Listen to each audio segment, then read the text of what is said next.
Hello and welcome into another episode of Friar Territory here on the Foul Territory Network. I'm Kyle Glaser alongside Mike Cameron. Mike, the season is finally upon us. 24 hours from now, domestic opening day. I don't know about you, but I'm feeling the excitement. I'm feeling the tingles. I'm feeling all the good vibes coming up with baseball season finally here. Yeah, it's always good, man. Another year. Opening days are always special. And obviously, to be able to be a part of it and be an experience of it. I think I did out of my 17 years, I think I made 13 of them, and two of them I was hurt at the beginning of the season. And one of them happened to be the one that I missed early in the month was San Diego, because I was still healing from. Um, the collision that I had, and also I end up having an intercostal issue at the end. That's probably because overworked spring training, and at the end my body wasn't just quite ready yet because I couldn't do anything up until that point till I got to spring. So uh, probably one of my most proudest works of a season after dealing with something that was so devastating to me. But other than that, man, it's always great. It's an exciting time. It's like it's probably the only time big leaguers feel like little leaguers, you know, in a sense because of the excitement that you get a chance to do with the bonding on the field, the opening day signs, the anticipation, the optimism, all those different things, the anticipation of playing well, with a possible berth of going to the playoffs. So, all those things come into play. New year, new me attitude. It's always good. It's always good to see opening days, man. It's always quite special. Yeah, what is your best memory of opening day? Do you have an opening day, whether it was a performance on the field or joining a new team? Is there one opening day that stands out in your mind as your best memory of opening day? Man, I've had so many. So, obviously the first one was in 98, my first one opening up in Texas. 99, I opened up in Cincinnati, which is always the first team to play, used to be the first team to play, the National League. They had the Yep. parade. They have everything going on. Marshall used to have the camels on the field. I mean, it used to be wow. So, and then obviously the most memorable two was my first year in Seattle.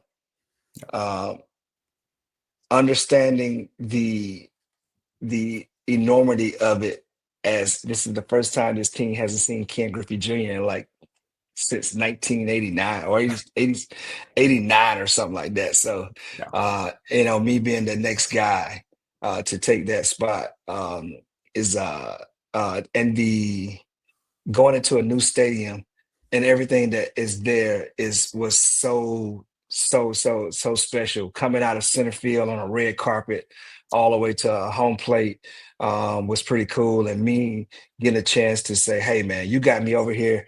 I need some of the new Griffey shoes. It's the first time I wore all black shoes, the all black Griffies. Yep. And I mean, and then man, we had to open up against Boston. I mean, we had to face Pedro the first day. Jesus. It wasn't no fun. I mean, there was so many different levels to that. New York was cool. New York was obviously playing with the Mets and going in there is cool, but the other one was opening up in Boston, Massachusetts against the New York Yankees on a 7 o'clock p.m. to be in the first game to play in that season, and me Yeah. facing my old friend CC was pretty special, pretty unique. So, I've had some memorable ones, and obviously, I'm grateful for all the experiences of all of them, and not to leave out San Diego. I mean, San Diego is a special for me. Yeah. Um, just it's just a special time in my career, being in San Diego. It was the grace and saving that I got a chance to play in San Diego because it weathered my body for at least 3 years of Yeah. just because of how good the weather is there, how good it treated my body. Yeah, no, absolutely. And as you mentioned, so many great moments and memories. And I think you make a good point. That's not just the fans, the media that gets excited. The players love it. This is a moment where, like you said, Yeah, anything is possible. You feel the excitement. And I think you put it beautifully that this is the one day a year major leaguers feel like little leaguers. Padres are yeah, opening up against the Braves tomorrow, 1:10 yeah, p.m. Pacific Standard Time. it's going to be a very, very interesting season in San Diego, as we've talked about. Yeah. And again, now there's a lot of optimism that this is a team that can get back to the postseason. As we move forward into the year, Mike, I want to put out Yeah. some, anytime you're predicting the future in anything, going to get some things wrong. So, but I think this will be good to set a baseline of what we expect to happen. And then at the Yeah. end of the year, 7 months from now in October or November, if things go really, really well, we can come back and look and see where we were right, where we were wrong, and go from there. So, Mike, I want to start with, BetMGM has set the Padres over under for wins this season at 85.5. You taking the over or the under? I'll take the over at 87, maybe Okay. 88. Yeah. I think this is right about where they're going to be. When we did our season projections for all 30 teams a couple days ago with Heath Bell, I went 87 with the Padres. I was feeling a little generous. Realistically, I think Yeah. 85 is the number. So I'm going to go Wow. under barely, but I don't sit with a lot of confidence. I can see 85, I can see 86, 87 is real, 84 is real. I think right now, if I had to pin down a specific number, I'd go 85. So technically be the under, but Hmm. we're all in the same range. So, and again, I think that that's going to be a big difference, right? If they get to 87, like you predict, they're probably a playoff team. We're going to be close. If they're Yeah. 85, like I'm at, they'll probably miss it. And I think that's kind of something that's going to be a key theme for the Padres this season is I think this is a team that is on the fringes of National League playoff contention. They're not clearly one of the 5 or 6 best teams in the league, but they're not clearly not one of them either. They're kind of right there where you can see it going both ways. And I think it's going to be a real razor's edge margin whether they make the postseason or not this year. Yeah. I mean, for me, and looking at the roster, and looking at the team in itself, I think a lot has to do with, as all teams that are trying to contend for a playoff spot, is the health of the pillars of the team. Yeah. You talked about the depth that you felt like was being an issue in that sense. And, the lineup is very formidable. Um, you talked about the back end of the rotation as to where you had some doubts at.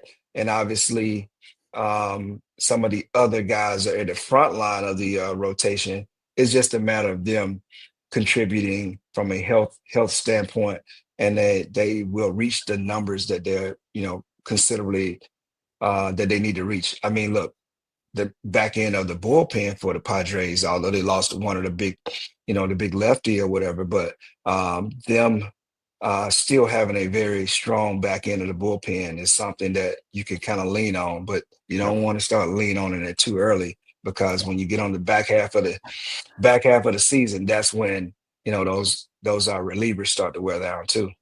Yeah, no question. And again, we've talked about, as you mentioned, health is going to be so, so, so critical for this team. And, I mentioned the lack of depth they can call upon from AAA, and we see that a little bit. Their opening day roster, they have 4 non-roster invitees who made Hmm. the opening day roster: Gavin Sheets, Yuli Gurriel, Jose Iglesias, Martin Maldonado, all veterans. So it speaks to a little bit. Yeah, They had to go sign guys to minor league deals to fill out the roster because they didn't really have the options in-house ready to go yeah, at AAA. yeah. That's okay. I mean, sometimes, you know, um, you have to kind of look around and see what you need at that particular time to help with the roster that you have in place. And sometimes the younger guys are not fit or ready to take on those roles, or where they're not playing on a daily basis. And obviously, San Diego had to reach out and do some things to fill some positions that they felt comfortable with. Yeah.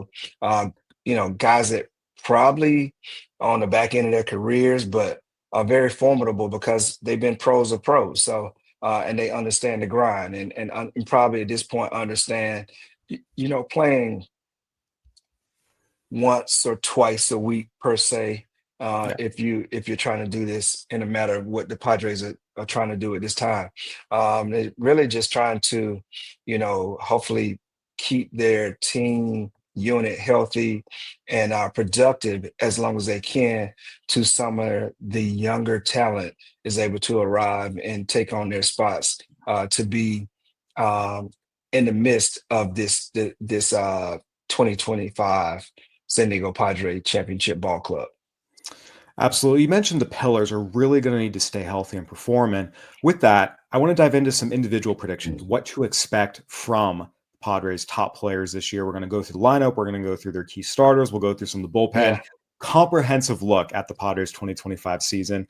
Some of these are going to be big numbers, but it's because, again, the Padres are going to need some of their main horses to put up big numbers and Yeah. stay healthy, just given where this club is. I want to start at the top of the lineup with Luis Arias, three-time batting champion, 3 years in a row. Yeah. 350 batting average. So he got here 2 years ago. He hit 354 with the Marlins. Last year, he won a batting title, hitting 311 with the Padres. 350 is a big number, but he's done it before. Yeah. Are you taking the over/under Luis Arias higher or lower than 350? I'm gonna take the under. I don't know if he's gonna maybe win the batting title, but he's definitely gonna be in the top three per se. I'm gonna go with him at 335 this year. Very, very fair. I'm feeling super bullish. I'm going to take the over. I'm going for it. Wow. With Luis Arias, the way he's looking in spring training, this Yeah. looks like the best version. He's looking like, doing his Rod Carew, Tony Quinn impression where he's hitting everything, line Yeah. drives all over the field. He's starting to, Yeah. showing more impact. I think the big thing with him last year, you have to remember, is he joined the team. We say mid-season. It was April, but it's still, he was still adjusting to new environment, new coaches, new Yeah. stadium, new pitchers, all on the fly. He also was Yeah. battling through a thumb injury last year. So I think now this year, having a full off season, spending, consistent time, he'll be more comfortable in San Diego. He knows his teammates now, knows his coaches. There's more comfort. He's fully healthy. I think we'll see the Luis Arias we saw in Miami 2 years ago, where he's just going to be, hitting anything and everything. I'm going 356. I am all in on Luis Arias this year. God, 350, man. It's hard for a dude to hit 350 and don't walk. The last guy I think did that was Ichiro and maybe Tony Gwynn before that. So, Yeah. it's tough to hit 350 in the league Oh, when it's you don't incredibly walk. tough. Yeah. But if anyone can do it, Luis Arias can do it. I asked Ichiro the other day. We played him obviously Yeah. in that 12:05 last game. I said, do you consider Luis Arias the type of player that you are? And he said, yeah, I definitely. He loves Luis, but he also says that he's even more so of a ball that he likes the ball even deeper than Ichiro would like to do it. Ichiro would take a chance sometimes and pull you off the windows. Obviously, and when I speak about the windows, it's the restaurant in Seattle. But like he takes more chances on the pull than Luis Arias does. But definitely, look, if you're feeling giddy and you think he's gonna go 356, that's Egger's favorite bat model, Edgar Martinez's favorite bat model. He said he never hits with anything under 300, and he modeled his bat after his last batting title of hitting 356. There we go. And again, by the way, if he hits 335, that's a great season, perfectly Oh, reasonable. I heck think, yeah. that's an incredible number. I'm all in on Luis Arias this year. We'll see what happens at the end of the year. All right, Mike, I want to move over to Fernando Tatis Jr. Tatis hit 42 home runs in 2021. He missed the Yeah. entire 2022 season after having multiple wrist surgeries and serving a PED suspension. Since Yeah. he's come back, each of the last 2 years, he has hit under 30 home runs. Some of Yeah. that's because he hasn't played full seasons. In 2023, he missed the first 20 games of the year while serving out the rest of his suspension. 2023 hit 25 home runs. Last year, he hit 21 home runs. Now, it was only 102 games. He missed 2 months with a stress reaction in his femur. But the last 2 years, Fernando Tatis Jr. has finished with less than 30 home runs. Yeah. Do you think he gets back over 30 this year? 30 is the number. You going over or under? Man, if he's healthy, he's over 30 and he's going to be top 10 MVP. I believe that. That Tatis is special. He looks very healthy. He looks very happy. Those things play well, and obviously, you can't be too sad when you play in San Diego. You spend basically 6 months in the sun, unless you got to deal with the June gloom. But other than that, man, I feel like Tatis is he looks bigger, he looks stronger. Jesus, it seems like he's toying with his batting stance a little bit in spring training, but I think once the season begins, he becomes the electric Fernando Tatis, energized to get back to that after missing, bits and parts of the season in the last couple of years. So I'm looking for him to have a very big year this year. And that's the reason why I picked him to be in top 10, Yeah, and I'm gonna. obviously it has to do with health. I'm so sorry. Obviously it has to do with health with when you're talking about Tatis. Yeah, I'm going over 30 as well. Again, he looks great in spring training, as you mentioned. Everything looks, like he's in prime form for a big year. But health is the big question with him because, again, he has had a lot of injuries throughout his career, even, pre 2022. Hmm. He has only played one full season in his career outside the shortened 2020 season. Or excuse me, he's only played one full season in his career, and it was the shortened 2020 season. Every other Yeah. season, he's missed at least 20 games. So that kind of blends into this question of, do you believe he will stay healthy and healthy enough to reach the 30 home run threshold? Yeah. Kyle, one thing I think as you become and you get a little older, you start to understand your body a little bit more. You also start to understand what it takes after you've been through some of the things you've been through injury wise. Yeah. It makes you um, more knowledgeable about what's going on with your body, how to understand it. And once again, man, when you're playing in San Diego for you know 81 dates, uh you it's a special feeling. Your body is good. You got the mist in the air, the breeze off the ocean. So I just think that it's always a great place to be, considering when you've had some issues with your body.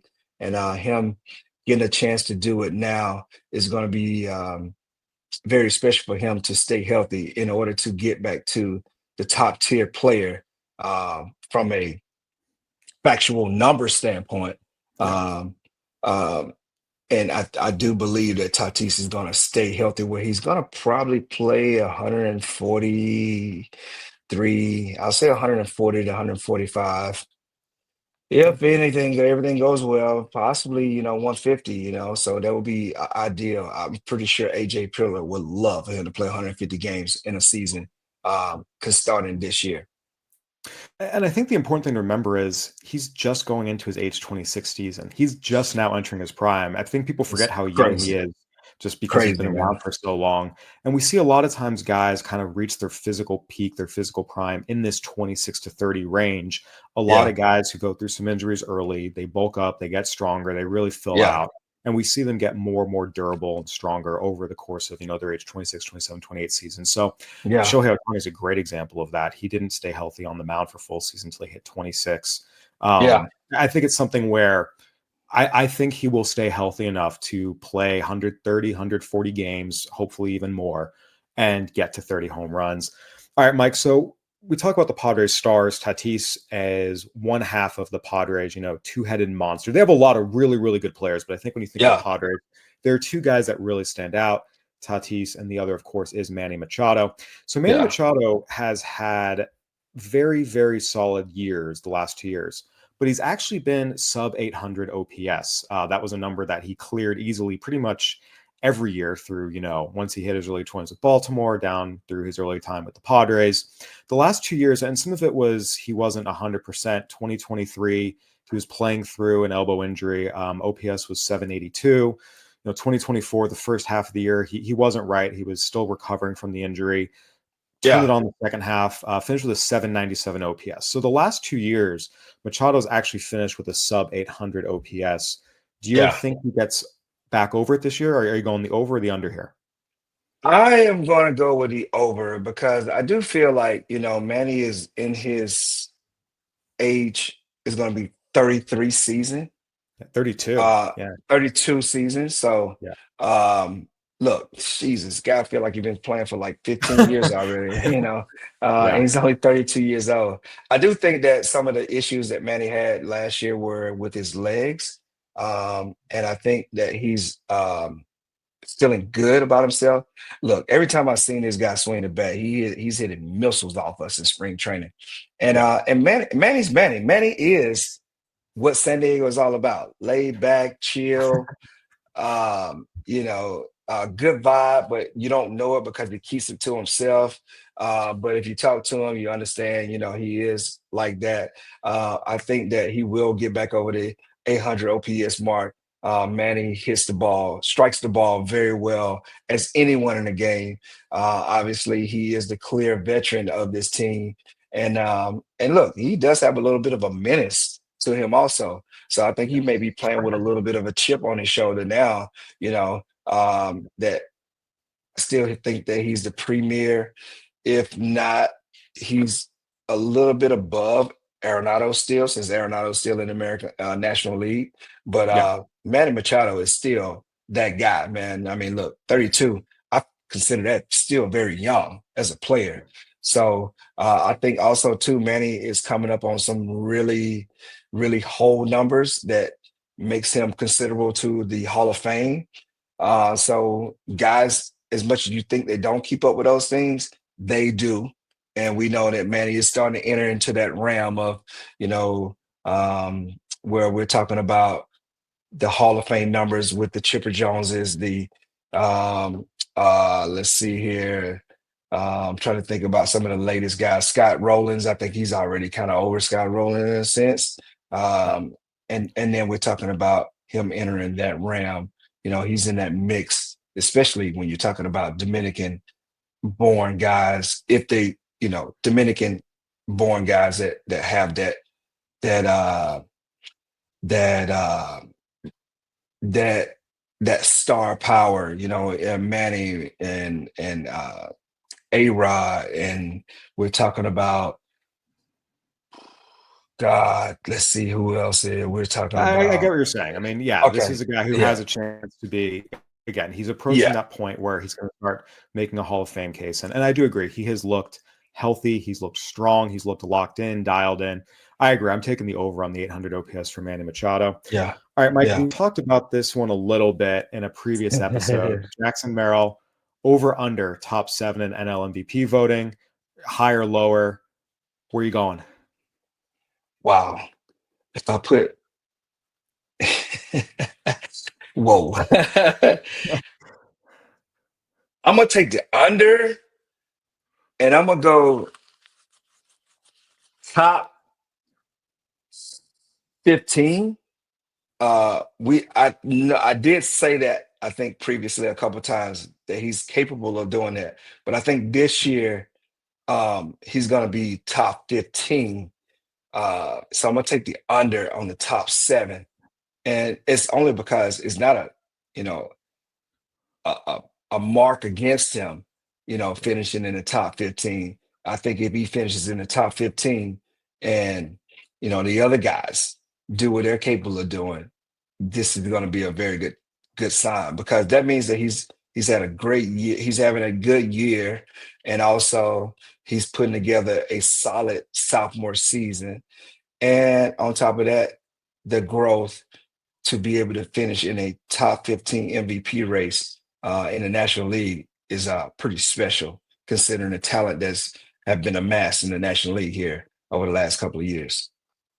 Yeah, I'm gonna go under, and I hate saying that because I don't want to count Jackson Merrill, out of Nah, anything. What he has not at all. done last year, coming up 46 games above A ball, hitting like he did against Major League pitching from day one, while also adapting to an entirely new position he's never played before in his career.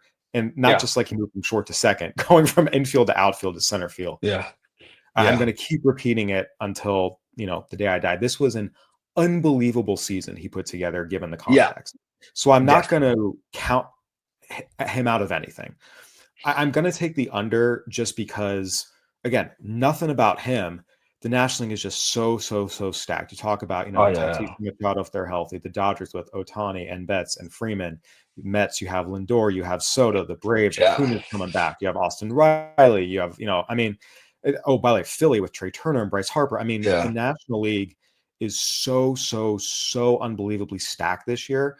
Jackson Merrill could have a better season than last year and finish lower in MVP voting just because yeah, the league is so stacked. I think if he was in the American League, where I do think that the town and the teams are a little lesser this year, and it's cyclical, yeah, it happens. yeah, yeah. There, I'd say I think he could be top 5, but the NL is just so stacked. And again, it I has mean, nothing to look, do with him. If you talk about it, I mean, we're talking about just the NL West alone. I mean, you're talking about three guys at the top, with the Dodgers, who are going to probably be in it, considering if you're given health or whatever. And then, like, who knows who else is on that Dodgers team? You know, you got the Yamamoto, you got some of the rookie guys that could have these great seasons, and pitchers can be in the top 10 in Yeah. MVP voting. So you never know, in that sense. But I do think the NL West in itself is a tough division. I mean, you got a couple guys over there Corbin now. Carroll in Arizona. He could be a top 10 Exactly, MVP guy, no exactly. That's what question. I was Like, gonna yeah, say. Yeah, yeah, exactly. So you got some guys on look, you gotta deal with the second baseman over there in Arizona also. Marte. Marte. I mean, so you Yeah, you do have some guys in this division that you gotta clear before we start talking about top five, seven, yeah, top 10, considering the MVP voting, NL yeah. MVP No, voting. yeah, no, I agree. I think, yeah, it's just the NL stacked. It's nothing about Jackson Merrill. He's a great player, and I think he'll have another great season. All right, moving on to Xander Bogaerts. Over under 100 games played at shortstop. As we talked about, the Padres have moved him back to short. He played there a little bit at the end of last year after Ha-Sung Kim got hurt. This is one of the big question marks, and I believe will be the number one storyline of the Padres season in a lot of ways is how does he perform at shortstop?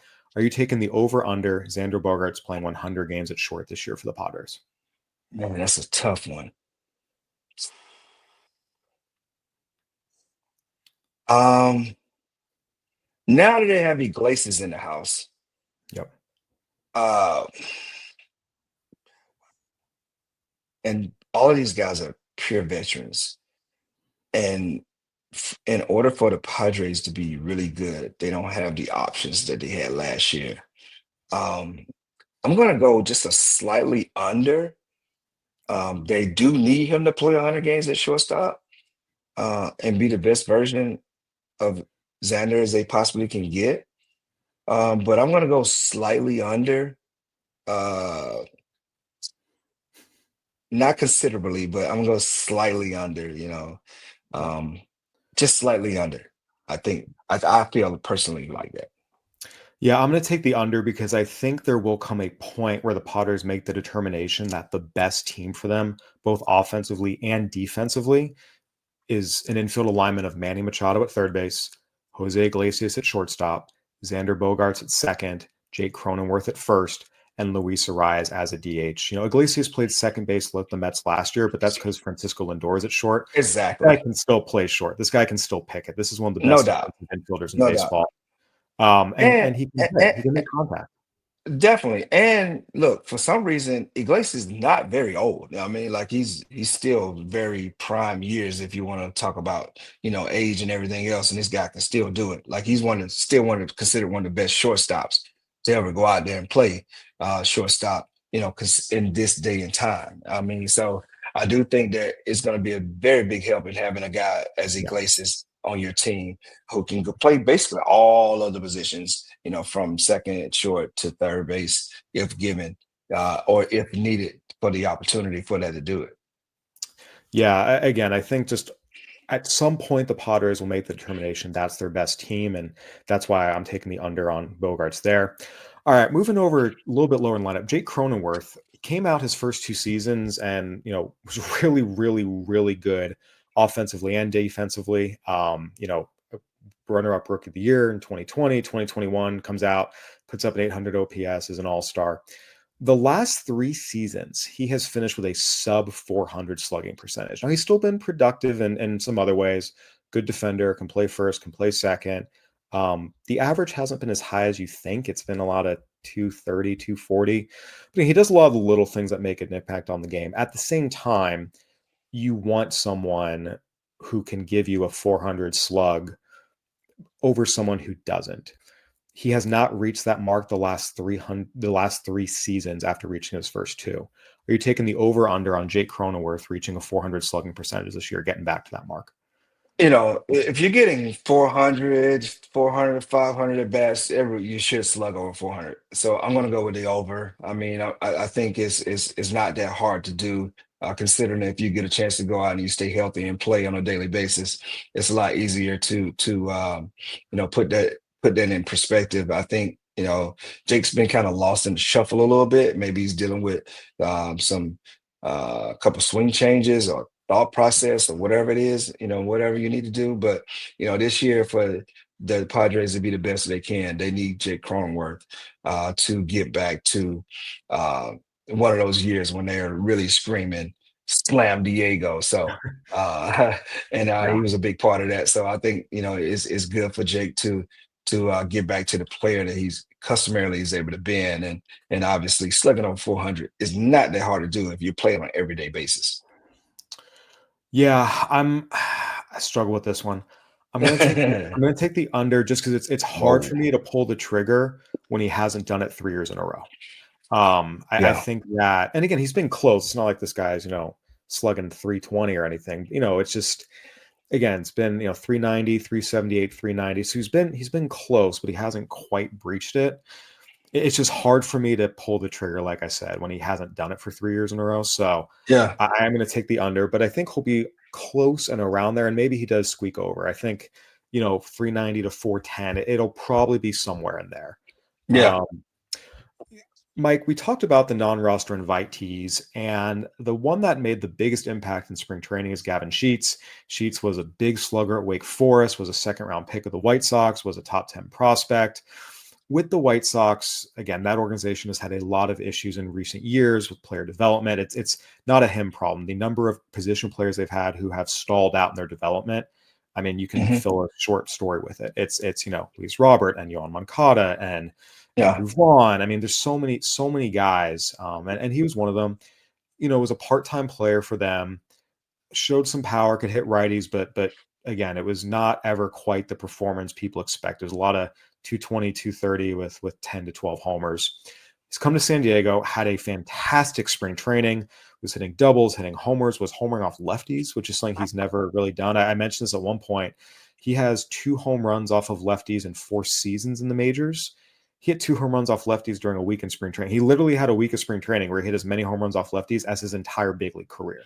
So we're starting to see maybe, getting a fresh start, new organization, one that's just a little more objectively, I think, functional. Yeah.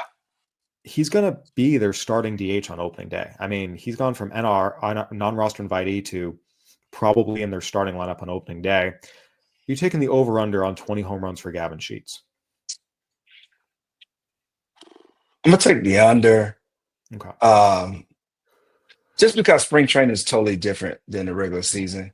I think Gavin had to have a little bit of an edge, for a first time being a non-roster guy, having to come in and earn a spot. Your sensors and everything in your body is much higher in spring training when you have to actually earn a spot on the team. Right. Given I did see Gavin, played against him and he did hammer us a couple times with Yeah. some nukes. But I also think that, you know, I don't know if he's going to get those everyday at bats against those lefties when you have a Gurriel on your team also. Yeah. So I think it's going to be hard to clear 20 if he's able to get 20 in a minimum of 300 to 320 at bats. It's a it's going to be great for the team, but I just think it's going to be hard to reach. When you're not running out there every day, and he hadn't really shown that even as an everyday player with the Chicago White Sox. So I'm gonna go just slightly under. I mean, if anything, 18, 17, 18, 15 to 18. So I can give him that much. Yeah, I think we're on the same page. I want to say over because I do believe in Gavin Sheets. I think he's going to be much, much, much better in San Diego than he was in Chicago and be a Hmm. really, really valuable part of this team. But like you said, it's going to be mostly a platoon role, so the at-bats will be limited a little bit. I think he'll probably end up, like you said, I'm going like 17 home runs. I think if he hits 260 with 17 home runs as the strong side of a platoon, drives in 50, 60 runs, maybe even a little more, that's a great season and Yeah, really, really an incredible value for a guy who was signed to a minor league deal and a non-roster invitee to camp. So I think yeah, Gavin Sheets will have a really good season. I want to go over 20, but I think if I were actually putting money on this, I'd go under, like you said, kind of that 17, yeah, 18. All yeah, right, Mike, we've talked about Jason Hayward a lot, and yeah, he has again, been a tremendous, tremendous leader throughout his career. He has had Yeah. a great career and is truly one of the best people in the game. Yeah. 3 of the last 4 seasons, he has finished with a sub 300 slugging percent. Wow. Let's try that again. 3 of the last 4 seasons, he has finished with a sub 300 on base percentage. He has Yeah. really, really struggled offensively. He will be the strong side of a platoon to open the season as the Padres' everyday left fielder. Brandon Lockridge will be, the other half of it. Are you going over under 300 on base percentage for Jason Hayward? Jason likes to swing the bat. He likes to swing the bat. Um, I don't know if he has the same patience as he once had when he was an everyday player. Um, oof, 300. I'm gonna go slightly under. I just, look, I love Jason Hayward. Like you said, he's been a great contributor to many teams. I just think it's gonna be difficult when you're a platoon guy, um, and you don't play on an everyday basis. It's hard to get in the realm of what you was when you was an everyday player. Yeah. She doesn't swing and miss very often. So, and that it's hard to, walk when you don't have that everyday vibe that you once had. And I think over the last couple of years, he's been, kind of close to that, but he swings the bat. He puts the bat on the ball. So he doesn't walk much. So, No. and I think you got to play every day to start to reach those numbers that we're looking for to go over into the 32% and the 33s and the 34. So, I think Jason is gonna be slightly under, if right there on the line of 300, if anything. Yeah, I'm going to take the under as well. Again, just given how he's performed offensively, he's now in his mid to late 30s. And I think the other thing too was, and again, it's only spring training, but it was a rough look in spring. Not just Yeah. statistically, but actually watching his at bats, watching the swings, watching the quality of contact. I think Yeah. that if he had come out and looked dialed in and everything looked smooth and easy and comfortable, that it would give a little more faith. But just Yeah. given the 3 of the last 4 years, given the way things looked in spring, I think it's going to be an under. Again, I would love to be wrong personally. Just Yeah. again, look, I'm a reporter, I'm neutral, but there are Yeah. certain players that it's easy to root for and easy to get behind. Jason Hayward's one of them. Yeah, Um, definitely. so I Definitely. think we'll see if he's able to recapture a little bit what he did the year he was over 2023 at the Dodgers, platoon, everything was working well, but we'll see. All right, Mike, to wrap up the position players, one of the things that we've talked about is the back half. I'd say really even just the bottom third of this lineup. It's a question mark. We're talking about Gavin Sheets, who's a non-roster invitee, Jason Hayward, who has struggled in recent years. Elias Diaz was brought in to be the starting catcher. He joined the team at the end of the year last year, but he re-signed, and this year he will be their opening day starter. Mhm. And getting production from the bottom of the lineup is going to be really, really critical for the Padres last year. And they got some unexpected production from the bottom of the lineup last year in Kyle Higashioka. No one thought Mhm. Kyle Higashioka would hit 17 home runs and then pop a few more in the postseason. If you said before the year Kyle Higashioka was going to hit 20 home runs combined between the regular season and the postseason, I think most people would have looked at you like you were crazy. And guess what? He Yeah. did it. Yeah. So that bottom of the order contribution is so, so, so critical. Elias Diaz has shown power. It has mostly come in Colorado when he's done Yeah. it. Are Yeah. you taking the over under on 10 home runs for Elias Diaz this year? Look, even with the great Victor Rodriguez as their hitting coach, I have Victor in Boston. I just Yeah. don't think that, you can add to that total coming out of Colorado. I'm going to go slightly under uh, with Elias Diaz, considering you're going into San Diego, one of the tougher ballparks to hit homers in, and you're playing in the NL West for predominantly in the NL West. So I'm going to go slightly under. If anything, he's going to be right on the line of 10, and I don't think he's going to go too much over. I mean, I guess it's left up to him to prove us wrong. Yeah, he hit 6 last year, 14 the year before that. So Diaz has always been an offensive catcher. He's had some years he hit for average. He did get over 10 homers in Pittsburgh one year, and he has hit for some average. I have so much faith in Victor Rodriguez, who you mentioned is a great hitting coach. What he did for this Yeah. offense last year, you saw the complete change in approach, the quality of swings, just the overall composure in the box. Yeah. Um, I'm gonna go over, and it's because I think that getting with Victor Rodriguez and Tim Leeper will help Elias Diaz be the best version of himself offensively. I think he'll hit 11 home runs. I think that, Okay. if Kyle Higashioka going from Yankee Stadium to the NL West in Petco Park and see his power numbers increase, I have faith. If Kyle Higashioka can do Uh, it, I think Elias Diaz can do it. So I'm going to go 11 home runs wow. there. Okay. Okay. Yeah, Okay. Okay. I'll give it to him. All right, so I want to move Okay. into the pitching staff real quick. This will be a little bit quicker, but again, this is going to be a huge key for the Padres as well. When everyone's healthy, this has a chance to be their strength, but health is Yeah. the key factor. Yu Darvish, first and foremost among that, as we've talked about, he missed time with an elbow injury in 2023. He was shut down. Last year, he missed part of the season with personal issues, but he also had injuries to his neck, his groin, and his elbow. Made 16 starts last year, made 24 starts the year before that. He will open this season on the injured list with elbow inflammation. Typically, a starter will get 32, 31, 32, 33 starts in a season. Yu Yeah. Darvish, we know, will miss at least the start of the season. We'll see how long it actually is. Are you taking the over under on 24 games started for Yu Darvish this year?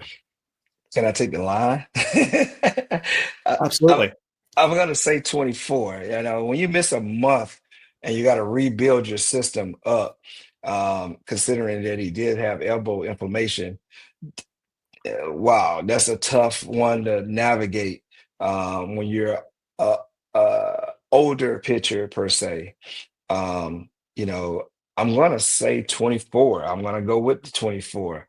Uh, I don't know if he's gonna go over that or under that. He should if he gets back in the rotation by May, healthy, then I think he can clear those 20, get to the 24 started game started mark.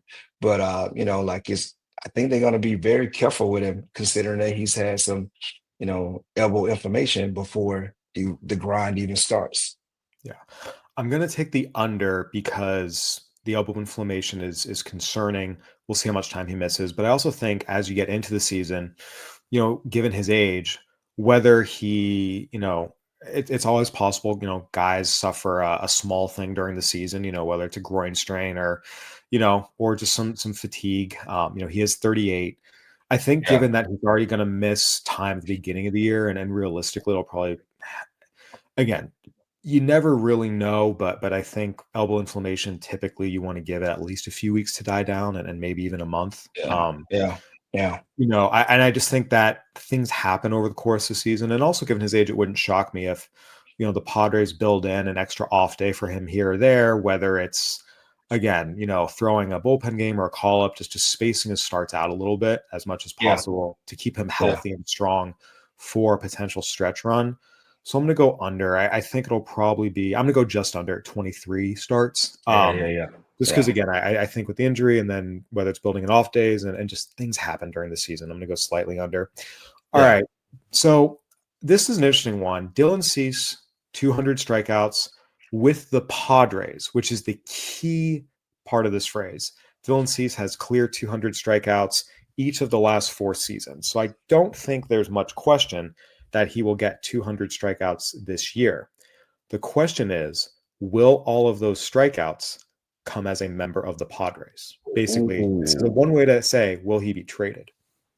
So wow. over under 200 strikeouts as a member of the Padres. That's a tough one, man, because AJ Prilla is always trying to find ways to get talent. Yeah, And he's not afraid to give up talent. Wow, 200 strikeouts. Is Dylan Cease coming up on his he'll be free a agent free agent season? after this season. I don't think he's going to get to 200 Ks with the Padres, unless the Padres are rolling. And still, me knowing AJ Prilla the way I do, he will still try something ultra unique in that sense. So I don't think he's going to reach 200 Ks with the Padres. Okay, so you're taking the under and I'm taking essentially the with that under. predicting a trade. I'm Yeah. going to take the over. And the reason I Mm. say that is I think he will stay with the Padres because we have seen when the Padres, even when they're close-ish, they Hmm. tend to hold on to their veteran guys. I go back to 2015, they were actually under 500 at the deadline, but they had, they were right around 500 and they chose to keep Justin Upton. They chose to keep Ian Kennedy. They didn't move them. Go back to 2023, same deal. They're under 500 at the deadline. You'd say, okay, are they going to trade Josh Hader? Are they going to trade Juan Soto? And they did the opposite. They actually added. They went out and added Rich Hill and G-Man Choi. So we Yeah. have seen with the Padres that when they are even close to competing, they will add. And even when it seems like, really, should they? I mean, again, 15 and 23, they were under Excuse me. 500. They were right around 500 and they still added. I think they will, I think because they will be in the hunt at the trade deadline, they won't be clearly, roll in first place, but they won't be terrible. I think they'll be in the hunt. I think they'll hold on to him just because that's what AJ Preller's MO has been. Yeah. You think so? Even with the situation, and dealing with ownership situation per se. Yeah, I think it's a good call. I think that all messaging, all words we have to see, if they backed up with actions, has been that the Padres will maintain the status quo with John Seidler now as the control person. Hmm. Again, if something crazy happens with Shield Seidler's lawsuit, maybe that could change, but I don't see it being rectified or a summary judgment being issued, by June or July. I mean, you never know, but these things take a long time. We had Michael McCann, sports law expert, on earlier this spring, and he talked about. I mean, these things take years unless there's Yeah. a settlement. So I think that because I believe the Padres will be in it, I believe they will keep Dylan Cease as well as Michael King, Luis Arias, etc. Again, if they get hit hard by injuries and they completely fall out of it, that's a different story. But Yeah. um, I think they will keep him and he'll get over 200 Ks as a Padre. And the other part to consider here too is the Padres value draft picks a ton, and every team Yeah. does. But the Yeah. Padres, AJ Preller is an executive in title, but a scout at heart. A lot of Yeah. the people he has surrounding him in his front office, top advisory roles, are scouts at heart. They're, Dave Post, Chris Kemp, they're not analytics guys, Yeah. and they love their picks. So Yeah. I do think too, if they say, look, if we're in it, we'll keep them, they're going to be more than happy to slap a qualifying offer on Dylan C, slap a qualifying offer on anyone Mm. else, and take the first, take the picks. So I think Yeah. that's a part of it too. Okay. All right. I mean, But I could be completely wrong and you completely right. yeah. This is my Yeah. logic behind it. We'll find Yeah. out. Yeah. We'll see. Definitely. Definitely. Definitely. So Definitely. the other big part of this is Michael King, who, we talk so much about Yu Darvish and Dylan Cease. Michael King led the team in the ERA last year. Michael King was their Yeah. game one starter against the Braves in the postseason. Michael Yeah. King had the sub-3 ERA. I mean, he was a great, great acquisition. Again, the Yankees got everything they wanted and more in Juan Soto, but what Michael King gave the Padres, I think everyone's like, yeah, that was we will take that every day. Last year was his first full season as a starter. So he'd Yeah. never pitched many innings before, and that's always something to watch. Is there a bit of a hangover effect the following year with fatigue or whatnot? Anytime you have such a big boost, are you going over under a 3.0 ERA again for Michael King? Will he go under again, or do you think slightly over this year? Slightly over. He was a playoff pitcher last year. That has an impact on you. Also, guys, he's been around a little bit now, so they kind of got a little bit of a better look at King. So he won't sneak up on anyone per se. I don't think you can sneak up on anyone in the game today with all the analytics and the different camera views and everything else. I just think that he's going to be slightly over, but he's still going to be very good this year. The Yeah, Padres need for him to be very good. And if you have a 3 or slightly over 3, yeah, as a starter, then as the number one per se, number one starter, or number two if you got talking about Dylan Cease on your team. But you yeah, know, the top guys, if you have just a slightly over and you have a 3 ERA, that typically deem that your team is in very good shape. Pretty, to consider um, playing in the NL West and going around the league now for your second tour as a top starter. Yeah, again, if he has a 3.02 ERA, no one's going to be upset. That's a great Oh, year. not at all. I Definitely. think I think I'm going to go slightly over just because, again, the innings workload last year, pitching, into the postseason. I wouldn't be shocked if, again, you know, if it's a 3.03 ERA or a Yeah. 3.11 ERA, like even if it's, 3.2 something, it's still a really good year. He's still a really good pitcher. I think he's going to have a really good year. I'm just going to take the slightly over the 3.0 ERA, just given some of the fatigue factors we Yeah. talked about.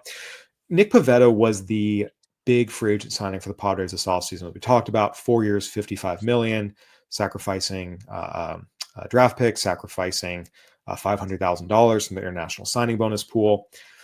Last year with Boston, Nick Pivetta had 12 quality starts. And this has been the big thing with Nick Pivetta is, peripherals always look good, but the performance doesn't always match, as I've talked about, objectively. He has been a below average to average starter over the course of his career. He's never really been above average. 2 years ago, he had to go to the bullpen. Last year, he's a very streaky pitcher. When he's on, Yeah. he's on. When he's off, he's really off. He had 12 quality starts last year with the Red Sox. So I want to set that as our barometer. So you go over or under 12 quality starts this year. In this case, Cal, I'm going to go with the over. Coming out of the AL East in pitching and then pitching in the NL West is slightly different. I think the park would definitely help Pavetta. If he has trouble with the walks, that would probably be the only issue that you have. But I'm going to contribute a lot to this season in Nick Pivetta to my old comrade and starting guy there, and Jake Peavy rejoining the organization and being a part of that now. He got a guy that I feel like has a similar pitching style, and he can definitely help him and navigate this season. And I just feel like Pavetta is going to be much more comfortable in the NL West than he was in the AL East in the pressure cooker of Boston. So I think he's going to thrive. I mean, unless he just falls flat on his face. And obviously when that happens is that you're not throwing enough strikes, but he does have the stuff to do it. As you said, he's very streaky and able to do these things. I think that he does have the stuff that you can do it, man. I like that guy's a slinger. He's a gunslinger like my old comrade and Jake Peavy. So the stuff is there. So I do think that he has the ability to go over 12 quality starts. Yeah, he definitely has the intensity Peavy had. I'm going to go over as well. I think that combination of moving, the big thing with Nick Pivetta, what's hurt him is the home run ball. He's a fly ball Yeah, pitcher. yeah, Moving from, Yankee Stadium, Fenway Park, places where the ball can fly, now pitching half his games at Petco Park. He's going to have the Marine Layer. He'll be pitching a lot of games in San Francisco. The yeah, Dodgers offense doesn't make Dodger Stadium seem like a pitcher's park, but it actually does yeah, lean a little pitcher friendly. The ball doesn't fly there at night as much. I yeah, think moving into better ballparks, he'll have a really good pitching coach in Ruben Niebla. And the other thing is, talked about this with Heath Bell. Man, the Red Sox defense was awful for that so is many true. years. Like That is true. no help. I felt so bad for their pitchers. It was honestly kind of embarrassing that an organization would let its defense get this bad. Yeah. Come into San Diego, playing with some Gold Glovers, Manny Machado, Fernando Tatis in the outfield. I think combination better defense, more pitcher friendly ballparks, particularly for his style, getting with a great pitching coach like Ruben Niebla. I'm going to take the over. I think he'll get to like 15, 16 quality starts. Yeah, I feel the same way. I definitely feel the same way. I look, and I mean, I just think him being around, I don't know how much Peeve is going to be around these guys, but definitely help to have a guy who was at his best when he pitched in this ballpark and having a similar style as Pavetta. Also, Peeve pitched in Boston. He pitched for a World Series champion up there, so he kind of knows what it is and what he's looking at when he's looking at a guy in Nick Pavetta. All right, so last one, Robert Suarez. I think people forget last year was his first full season as a closer. He had been a setup man for Josh Yeah, Hader. yeah. 36 saves in his first full season, absolutely dominant. Over under 40 saves this year after getting 36 last year. Does he go over? Are you taking the over or the under on 40 saves this year? Man, if he gets 40 saves, that means they're winning 92 games. Right. I think that it's very well possible, but I think he's going to fall just short of 40 saves. I'm going to go 35. I'm going to go with the 33 to 35 range. Just because a lot of things have to go right for you to reach the 40 save mark. And that means that all the other things that we've already talked about have to fall in line with that. I'm gonna say he's gonna go just short of 40 saves. I mean, when you're talking 40 saves, you're in Yeah, the Trevor Hoffman stage. So I mean, exactly. that's considerable. Yeah, I'm in the same boat. I'm going to go under, and it's nothing about Robert Suarez. I No, think he's a not great at all. closer. He'll have a great year. I just don't know if he'll have the opportunity to get 40 saves because, like you said, I Yeah. think this is more of a. I think this is an 85 win team. I could see 86, 87 to get to 40 saves, like you said, just to have the opportunities. You're looking at more like a 93, 94, plus win team. And I just don't think the Padres are that. And again, I've been wrong before. I'll be wrong again. Yeah. Yeah. Um, but yeah, that's why I'm taking the under. So, all right, Mike, we've hit on all the key players to the Padres with the over unders. Want to finish with the big question here. Do the Padres make the playoffs? We talked about they're going to be right on the cusp. You have them at 87 wins. Do they Yeah. make the playoffs in the National League? Man, it's gonna be tough, man. It's gonna be tough.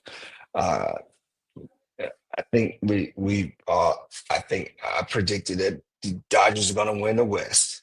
Hmm. And then you have that first playoff team, and that's probably gonna go to the D-backs. Yeah. But man, then you got like some teams that are really, really there outside of the division winners that are really projected to win their divisions. It's going to be tough because I feel like you're dealing with kind of a three-headed monster in the NL East. Yeah. You know, outside of who wins that division, the other teams are going to be good in Philly and Atlanta. Um, um, Central may make a push uh, in your Cincinnati Reds and Milwaukee Chicago deal. Yeah. Oh gosh, you put me on the spot on this one right here, Kyle. You It's a put tough me on it's the a tough spot. question. I think that's Yeah, reflective of where the Padres are. It's not a clear yes or no. no, it definitely isn't. They're going to be pushing for this thing, and gosh, there's so many question marks, but so many pillars. And I think this is all has to do with the teams. Oh man, I'm gonna go with I feel like they just miss it as my Seattle Mariners done it for years. Yeah. Just miss it because you need to have some more of the stability um, from your starters to give that opportunity. I think offensively wise, I think that they're there, maybe missing a couple of guys here and there, but it's gonna be tough, man. It's gonna be pushing the bill. I may be wrong. I mean, they may just sneak in, Yeah. some of these other things, but a lot of things have to go right for the San Diego Padres this year, for them to be a mess and to making that playoff run considerably. When you have a Philly team that has been there, done that, a D-backs team that's very much improved, and then adding Corbin Burns. We're talking Milwaukee's always solid. Cincinnati seems like they're on the rise. We got a young pitching staff, so Yeah. you just don't know where they at. Even though my old manager in Terry Francona is there, Yeah. he can't play or pitch. So but they're there. They're young and they're pushing. Yeah. Um, Man, it's gonna be close. It's gonna be close, and I'm gonna say just miss because of all these other aspects that have come about. I Yeah, mean, I'm in the same boat where I think they're the first team out. So I have the Dodgers winning the West, the Cubs hmm winning the Central, the hmm Phillies and Braves will both get in out of the East. These two teams are fantastic. A lot of attention has been paid to the Dodgers, and deservedly so. But oh if I yeah, look up into the year and the Phillies and the Braves are the NL representative in the World Series, I would not be shocked. I mean, these oh are not at really, all. really good teams. So I Oh think not at those four. I think the Diamondbacks get in as well. They're a great team. Again, highest scoring offense in baseball last year. You add Corbin Burns to that staff. Yeah. Eduardo Rodriguez should be healthier. Gallen and Kelly are going to be more rested after not, a deep playoff run from compared Yeah. to 2 years ago. Yeah. So I think those 5 teams get in, which leaves one spot in the end, one wild card spot. And to me, it's going to be, between the Mets, Padres, Brewers, and Reds. Yeah. I think the Mets get in as the final team, and the Padres finish just outside as the first team out.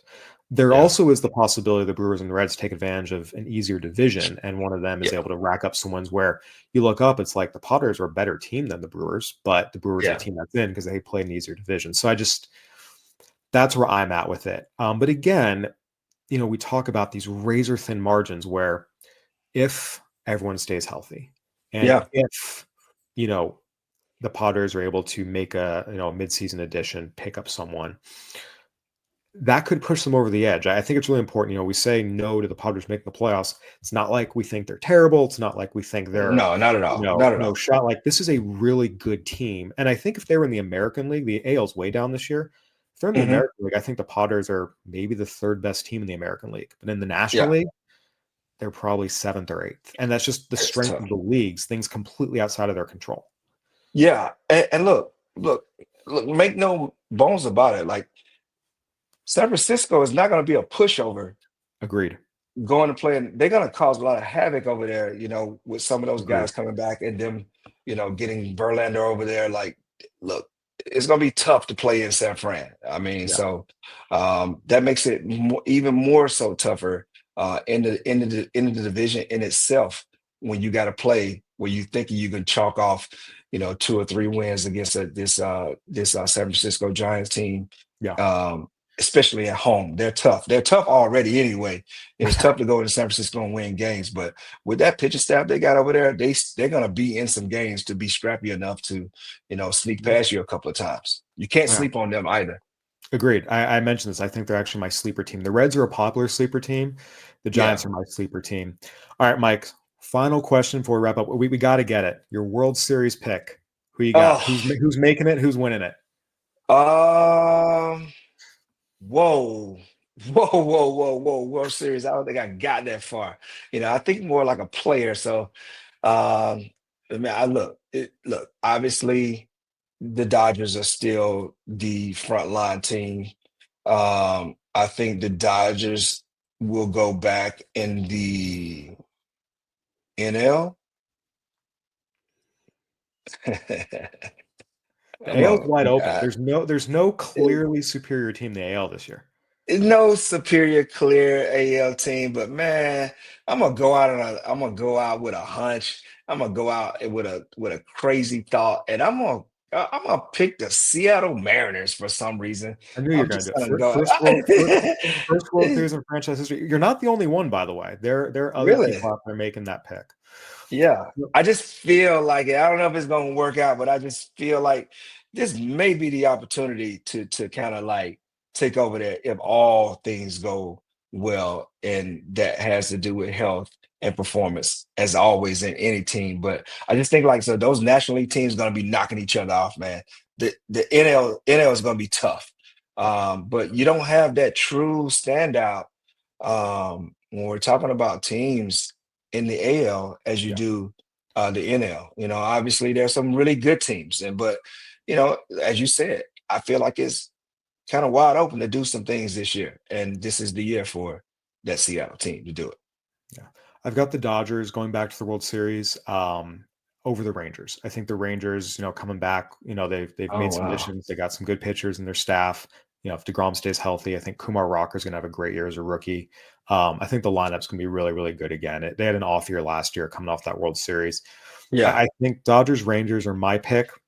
I will say it will not shock me in the least if the Phillies and Braves are the team that is in the NL. These are absolute World Series. And I think a lot of people talking the Braves. I actually think the Phillies might be better personally. That lineup, that rotation is sick. We talk about Wheeler, Nola, Luzardo, who people are forgetting was one of the best pitchers in baseball 2 years ago. Healthy. Ranger Suarez, Christopher Sanchez, Taijuan Walker's your 6th guy. Are you kidding me? Like that's a dirty rotation. So I think for me, I'm going to go Dodgers, Rangers, but Braves, Phillies, I think absolutely have a shot to win the World Series. Would not shock me. I'm picking the Rangers in the AL. The other teams to me that are going to be in it, I think the Mariners will be in it because Yeah. we know how great this rotation is. I think that getting Edgar Martinez and Kevin Seitzer in there, overhauling the hitting philosophy, we will see the offense bounce back. Julio Rodriguez is my pick for AL MVP. I think he's going to go off this year Wow. with Wow. Edgar. With Edgar in his ear, I think he's going to go off.